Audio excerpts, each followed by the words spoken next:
Alexander అనే ఒక వ్యక్తి ఈ భూప్రపంచం మీద భూమంతటిని చుట్టిన వ్యక్తి. భూమంతా చుట్టి వచ్చిన గొప్ప వీరుడని ఒక మంచి పేరుంది ఆయనకి.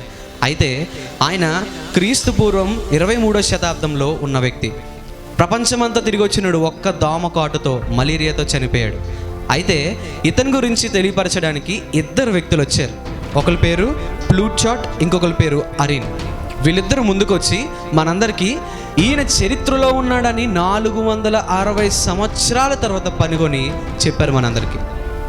460 సంవత్సరాల తర్వాత ఈ అలెగ్జాండర్ అనే వ్యక్తి ఉన్నాడు, చరిత్రలో మనందరికీ ఉన్నాడు, చరిత్రలో ఈయనకంటే ఒక స్థానం ఉందని క్రియేట్ చేశారు, చూపించారు పరిశోధించి. అయితే 460 సంవత్సరాల తర్వాత ఈ అలెగ్జాండర్ గురించి మనకు తెలియపరిస్తే ఇంకొక వ్యక్తి ఉన్నారండి.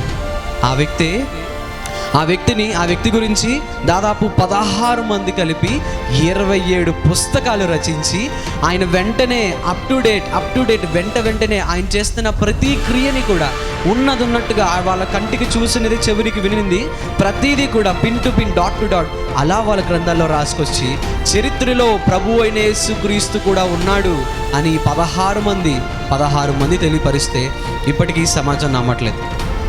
అలెగ్జాండర్ గురించి 460 సంవత్సరాల తర్వాత ఇద్దరు వ్యక్తులు చరిత్రలో ఉన్నాడని రాస్తే నమ్ముతున్నారు. కానీ యేసు ప్రభు గురించి ఆయన పక్కనే ఉంటూ ప్రతిదీ కూడా అప్పటికప్పుడు అప్పటికప్పుడు క్లియర్గా రాస్తుంటుంటే, ఆయన చరిత్రలో ఉన్నాడనే ప్రూఫ్లు చెప్తుంటుంటే, సైన్స్ కూడా ఒప్పుకుంటుంటే ఇప్పటికీ కూడా యేసు ప్రభు లేడని నమ్ముతున్నారు, కానీ ఉన్నాడని మాత్రం సమాజం నమ్మట్లేదు.